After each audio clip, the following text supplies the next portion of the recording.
Assalamualaikum warahmatullahi wabarakatuh. Saya dari kelompok 1 yang beranggotakan 10 orang. Yang pertama yaitu saya sendiri, nama saya Syarifah Haura Munawwarah, dan teman-teman saya Haikal Matondang, Hairul Nisa, Yan Rizky Pahlavi Reza, Yusuf Alwin Siregar, Muhammad Dimas Jayadi, Fani Hajari, Sylvia Borunenggolan, Ahmad Khairi, dan Fadli Enditama. Jadi, pada kali ini saya akan menjelaskan tentang pengertian sistem ekonomi dan kedudukannya. Penjelasan sistem ekonomi menurut para ahli, yang pertama ada Gilarso. Sistem ekonomi adalah keseluruhan tata cara untuk mengorganisasikan perilaku masyarakat, produsen, konsumen, pemerintah, bank, dan sebagainya dalam menjalankan kegiatan ekonomi. Yang kedua ada McEachern.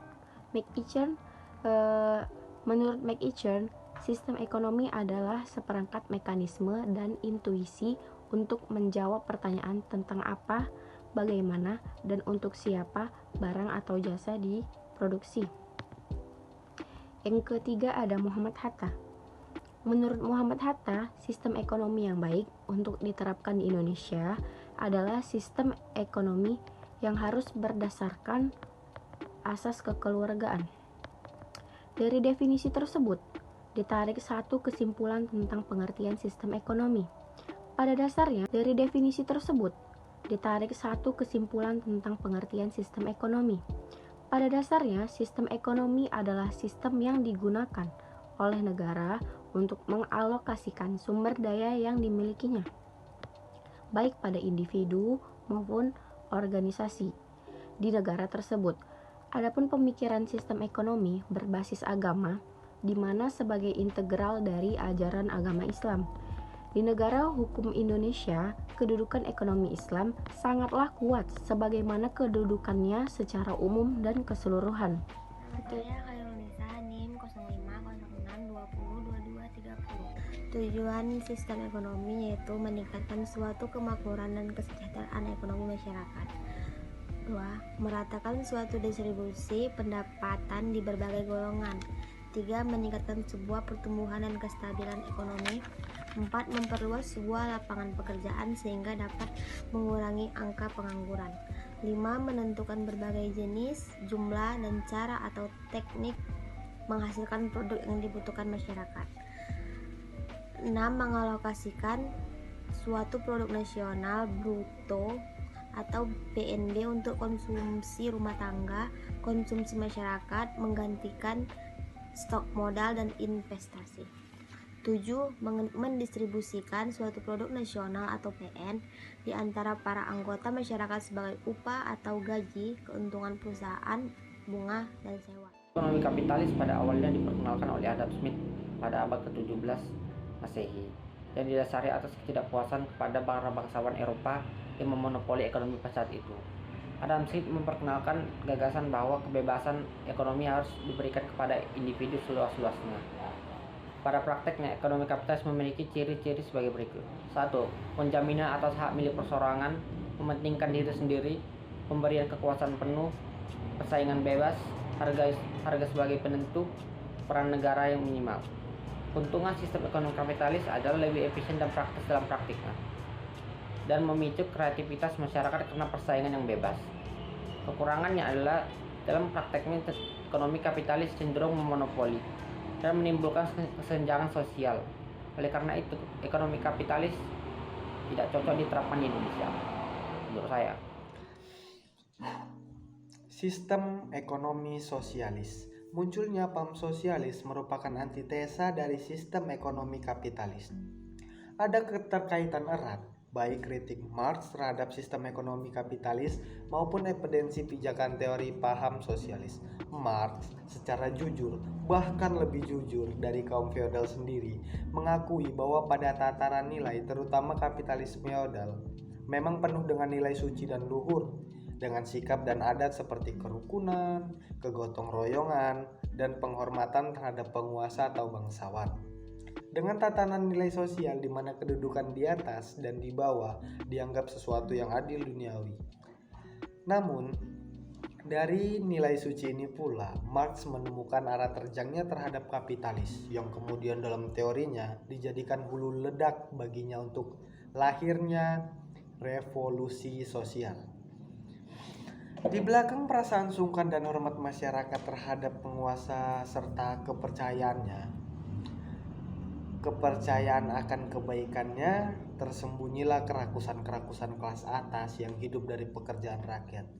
Nilai-nilai feodal tidak lebih dari selubung ideologis kenyataan bahwa masyarakat feodal adalah masyarakat berdasarkan pengisapan manusia di atas manusia, yang menyebabkan alienasi, keterasingan seseorang dari apa yang telah dibuatnya sendiri. Dan eksploitasi dan persaingan inilah yang kemudian membentuk kelas proletariat. Sebagaimana diketahui, hukum keras kapitalisme adalah persaingan. Demi persaingan, produktivitas produksi harus ditingkatkan secara terus-menerus. Artinya, biaya produksi perlu ditekan serendah mungkin sehingga hasilnya dapat dijual semurah mungkin. Dan dengan demikian, menang terhadap hasil produksi saingan. Dengan demikian, lambat laun semua bentuk usaha yang diarahkan secara tidak murni ke keuntungan akan kalah. Dan itu berarti bahwa hanya usaha-usaha besar yang dapat survive. Toko-toko dan perusahaan kecil tidak dapat menyaingi efisiensi kerja usaha-usaha besar. Dan lama-kelamaan semua bidang produksi maupun pelayanan dijalankan secara kapitalistik, yang akhirnya tinggal dua kelas sosial saja, para pemilik modal yang jumlahnya sedikit dan modalnya amat besar, dan yang kedua adalah kelas buruh yang jumlahnya banyak dan tak punya apa-apa. Kelas buruh menjadi semakin sadar akan situasinya, akan eksploitasi yang mereka derita, akan kesamaan situasi mereka sebagai kelas proletariat.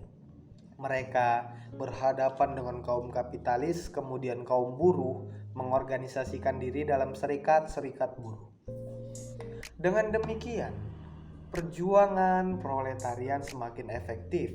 Solidaritas antara mereka akan semakin besar. Revolusi itu ada permulaannya, kata Marx, bersifat politis. Proletariat merebut kekuasaan negara dan mendirikan kediktatoran proletariat. Mereka akan menggunakan kekuasaan negara untuk menindas kaum kapitalis, untuk mencegah kaum kapitalis memakai kekayaan dan fasilitas luas yang masih mereka kuasai. Apabila sisi-sisi kelas dalam masyarakat sudah hilang, maka dengan sendirinya kediktatoran proletariat juga hilang. Karena tidak ada kelas yang perlu diawasi dan ditindas lagi. Jadi, dengan merebut kekuasaan dan menghapus hak milik pribadi, proletariat akhirnya menciptakan masyarakat tanpa kelas. Dalam negara, masyarakat tanpa kelas, negara sebagai panitia untuk mengurus kepentingan borjuis atau tidak mempunyai dasar lagi.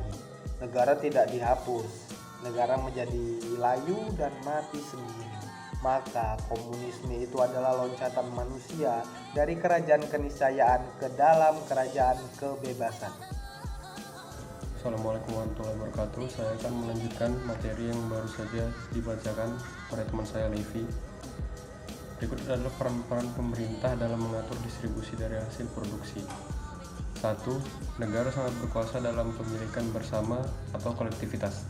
Semua faktor produksi pemilikan bersama ini dimaksudkan agar semua faktor produksi diarahkan untuk memenuhi kepentingan dan kebutuhan bersama, bukan berorientasi terhadap keuntungan pribadi. Produksi dilakukan sesuai dengan kebutuhan. Negara akan mengatur semua produksi barang-barang yang dibutuhkan oleh masyarakat, bukan hanya barang dan jasa yang bernilai ekonomi saja, karena seluruh kegiatan ekonomi tidak diarahkan untuk menimbun kekayaan individu tetapi kesejahteraan bersama. Perencanaan ekonomi. Yang ketiga, negara melakukan perencanaan yang ketat untuk memproduksi dan mendistribusikan barang dan jasa yang dibutuhkan oleh masyarakat. Dalam sistem ini, mekanisme pasar tidak lagi berlaku karena negara menentukan semua harga. Berdasarkan prinsip-prinsip tersebut, Sistem ini melindungi semua pihak, terutama kelompok marginal yang tidak memiliki faktor produksi. Perlindungan tersebut dimaksudkan agar semua masyarakat mendapatkan kesejahteraan yang setara. Namun secara umum, sistem ini menghambat ekspresi dan mengurangi semangat orang untuk bekerja dan berprestasi. Pada akhirnya menurunkan kreativitas dan produktivitas masyarakat. Keuntungan sistem sosialis. Pemerintah yang lebih mudah dalam mengadakan pengawasan dan pengendalian. Pemerintah akan bertanggung jawab sepenuhnya terhadap seluruh kegiatan ekonomi, kemakmuran pada masyarakat merata, dan perencanaan pada pembangunan lebih cepat direalisasikan. Dan kerugiannya, adanya pemasungan daya kreasi pada masyarakat sehingga hampir semua inisiatif inovasi diprakarsai oleh pemerintah. Adanya pasar gelap, anggota masyarakat yang tidak dijamin untuk dapat memilih dan menentukan jenis pekerjaan serta memilih barang konsumsi yang dihendaki. Pemerintah bersifat paternalistis. Artinya apa yang telah diatur atau juga ditetapkan oleh pemerintah yaitu benar dan harus dipatuhi. Assalamualaikum warahmatullahi wabarakatuh. Perkenalkan, nama saya Fani Hajari, NIM 0506202117. Saya di sini sebagai pembaca materi bagian kelima mengenai sistem ekonomi campuran. Sistem ekonomi campuran. Munculnya sistem ekonomi campuran ini karena adanya sebuah pertentangan keras antara pemegang ideologi liberalisme atau kapitalisme yang menggunakan suatu sistem ekonomi pasar dengan pemegang ideologi sosialisme atau komunisme yang menggunakan sistem komando. Salah satu teori yang dapat digunakan dalam pembentukan sistem ekonomi campuran yaitu sebuah teori dari Hegel. Hegel mengatakan bahwa perkembangan sebuah pemikiran akan mencapai bentuk terbaiknya melalui proses dialektik atau komunikasi menuju suatu sintesa. Kemudian, negara yang menolak ideologi liberalisme dan komunisme mulai berdiskusi tentang ideologi yang bisa diterapkan untuk negaranya, sehingga digunakan ideologi campuran juga mendasari munculnya sistem ekonomi campuran ini. Secara umum, sistem ekonomi campuran ialah salah satu jenis sistem perekonomian di mana pemerintah memberikan kebebasan kepada rakyat untuk dapat melakukan kegiatan ekonomi. Namun, pemerintah juga ikut campur dalam kegiatan perekonomian. Adapun ciri-cirinya yaitu 1. Pemerintah yang membatasi pihak swasta dalam mengelola sektor tertentu. 2. Pemerintah juga memiliki kewenangan dan turut campur tangan mengatur mekanisme pasar. 3. Pemerintah juga turut campur dalam perekonomian pasar. 4. Pemerintah yang mengakui hak milik perorangan selama tidak merugikan kepentingan masyarakat umum. Kekurangan sistem ekonomi campuran. Pemerintah yang mempunyai sebuah peran yang lebih berat dibandingkan dengan swasta. Timbulnya KKN yang disingkat dari korupsi, kolusi, dan nepotisme dalam pemerintah. Kelebihan sistem ekonomi campuran. Sektor ekonomi yang sudah dikuasai oleh pemerintah dengan tujuan untuk kepentingan masyarakat. Hak individu atau hak swasta dapat diakui jelas oleh pemerintah. Harga yang semakin mudah untuk dikendalikan. Halo teman-teman, nama saya Muhammad Dimas Jayadi, NIM 0506202153. Di sini saya sebagai pemateri pada subbab 4 menjelaskan tentang sistem ekonomi Pancasila. Sistem ekonomi Pancasila. Sistem ekonomi Pancasila merupakan sistem ekonomi yang mengacu pada sila-sila dalam Pancasila yang terwujud dalam 5 landasan ekonomi, yaitu ekonomi moralistik atau berketuhanan, ekonomi kemanusiaan, nasionalisme ekonomi, demokrasi ekonomi atau ekonomi kerakyatan, dan diarahkan untuk mencapai keadilan sosial bagi seluruh rakyat Indonesia. Ada 5 sumber nilai dalam sistem ekonomi Pancasila, yaitu sebagai berikut. Nilai berketuhanan ialah nilai agama dan etika punya peranan penting dalam menjalankan sistem perekonomian. Kedua, nilai kemanusiaan merupakan sistem ekonomi yang mengutamakan prinsip humanis dan tidak eksploitatif. Ketiga, nilai persatuan, yaitu segala kegiatan ekonomi mengutamakan asas kekeluargaan demi menjaga persatuan. Keempat, nilai musyawarah atau demokrasi ialah sistem ekonomi dijalankan selaras dengan nilai-nilai demokrasi. Dan kelima, nilai keadilan, yaitu pengelolaan dan penggunaan sumber daya ekonomi bertujuan untuk kemakmuran semua warga negara. Secara umum, sistem ekonomi Pancasila merupakan salah satu jenis sistem ekonomi yang didasari dari jiwa ideologi Pancasila, yang dalamnya terdapat sebuah makna demokrasi ekonomi, yakni suatu kegiatan ekonomi yang mendasarkan suatu usaha bersama dengan asas kekeluargaan dan kegotong royongan dari, oleh, dan juga untuk rakyat dalam bimbingan dan pengawasan pemerintahan. Adapun ciri-cirinya: 1. Penyusunan perekonomian sebagai bentuk usaha berdasarkan asas kekeluargaan. 2. Cabang produksi yang paling penting bagi negara dan penguasaan hajat kehidupan orang banyak. 3. Kekayaan alam yang sudah terkandung di dalam negara dikuasai oleh negara dan digunakan untuk kemakmuran rakyat. 4. Penyelenggaraan pada perekonomian nasional berdasarkan atas demokrasi ekonomi dalam prinsip kebersamaan, efisiensi, keadilan, berkelanjutan, dan juga berwawasan lingkungan, kemandirian, serta dapat menjaga keseimbangan kemajuan ekonomi nasional. Dan kelima, ketentuan lebih lanjut yang telah diatur di dalam undang-undang. Kelebihan sistem ekonomi Pancasila. 1. Hak milik perorangan yang diakui dan pemanfaatannya tidak bertentangan dengan suatu kepentingan masyarakat. 2. Potensi yang inisiatif dan juga kreasi masing-masing warga negara dikembangkan sepenuhnya selama tidak akan merugikan bagi suatu kepentingan umum. 3. Warga negara yang sudah memiliki kebebasan dalam memilih pekerjaan yang sesuai atau juga yang dikehendakinya. 4. Perekonomian dapat disusun sebagai usaha bersama atas asas kekeluargaan. 5. Cabang suatu produksi yang sangat penting bagi negara dan menguasai hajat hidup orang banyak dikuasai oleh suatu negara. 6. Bumi dan air serta kekayaan alam yang juga terkandung di dalamnya dikuasai oleh suatu negara dan dapat digunakan sebesar-besarnya bagi kemakmuran rakyat. 7. Fakir miskin dan anak-anak yang terlantar dipelihara oleh negara. Adapun kekurangan sistem ekonomi Pancasila adalah: 1. Sistem free market liberalism yang akan menumbuhkan eksploitasi manusia dan bangsa lain. 2.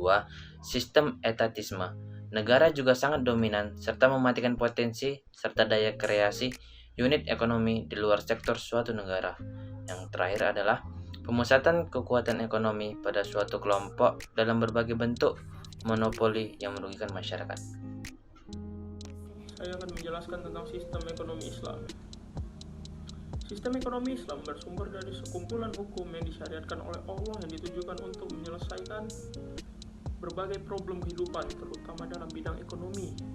Tujuan sistem ekonomi ini adalah untuk menciptakan kemakmuran dan keadilan dalam kehidupan manusia, merealisasikan kesejahteraan mereka, dan menghapuskan kesenjangan dalam masyarakat Islam. Berikut ini ada beberapa prinsip dasar sistem ekonomi Islam, diantaranya itu kebebasan individu. Jadi setiap individu mempunyai hak kebebasan sepenuhnya untuk berpendapat atau membuat suatu keputusan. Lalu hak terhadap harta.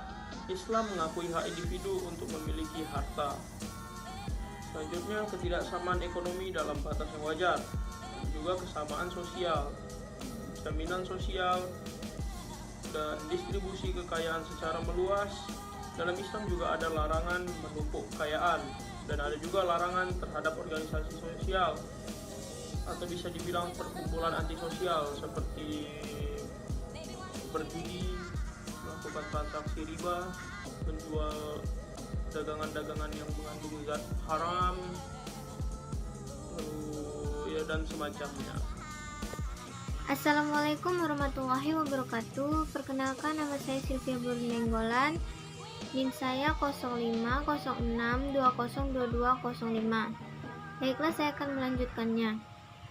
Pada dasarnya, sistem ekonomi Islam berbeda dengan sistem ekonomi kapitalis dan sosialis, di mana sistem ekonomi Islam memiliki kelebihan-kelebihan yang dimiliki oleh sistem ekonomi kapitalis dan sosialis, tetapi bebas dari kelemahan yang dimiliki oleh dua sistem tersebut. Hubungan antara individu dalam sistem ekonomi Islam itu cukup tersusun, sehingga dapat saling bekerja sama dan membantu, terutama dalam persaingan. Untuk tujuan itu, sistem ekonomi Islam memberikan mereka kemudahan dalam bidang ekonomi dan sosial, dan juga memberikan pendidikan tentang moral dan latihan tertentu agar mereka merasa bertanggung jawab untuk membantu rekan-rekan sekerja dalam mencapai tujuan mereka. Islam memandang masalah ekonomi tidak dari sudut pandang kapitalis, di mana mereka memberikan kebebasan dan hak kepemilikan secara individu dan menggalak usaha secara perorangan. Bukan seperti itu. Di mana sistem ekonomi Islam, penumpukan kekayaan sekelompok orang itu dihindarkan dan langkah-langkah dilakukan secara otomatis, di mana untuk memindahkan kekayaan kepada anggota masyarakat yang belum bernasib baik. Dari beberapa tersebut dapat kita simpulkan bahwa memiliki beberapa kelemahan seperti sistem ekonomi kapitalis, di mana kelemahannya hak kepemilikannya tidak terbatas, dan sistem ekonomi sosialis, di mana kelemahannya pengawasan yang ketat dan tidak adanya hak kepemilikan terhadap harta. Sistem ekonomi Islam ini disebut sebagai sistem yang adil, di mana tidak memberikan kekayaan kepada satu kelompok saja, tetapi menyebarkannya kepada seluruh masyarakat secara merata. Ciri-ciri sistem ekonomi Islam ini digambarkan dalam Al-Quran dalam surah Al-Hajj ayat 7, yang artinya agar harta itu jangan hanya tersebar di golongan orang-orang kaya saja di antara kamu. Dengan demikian, sistem ekonomi Islam tidak terdapat individu-individu yang mengelola kekayaan negara ataupun sebaliknya, di mana individu secara paksa diletakkan di tingkat ekonomi yang sama rata. Tetapi individu tersebut dapat memperoleh kekayaan yang mencukupi kehidupannya dengan cara yang baik. Individu itu akan mengeluarkan pendapat secara lebih ekonomis tanpa mengganggu keseimbangan ekonomi masyarakat. Cukup sekian dari sistem ekonomi Islam. Terima kasih.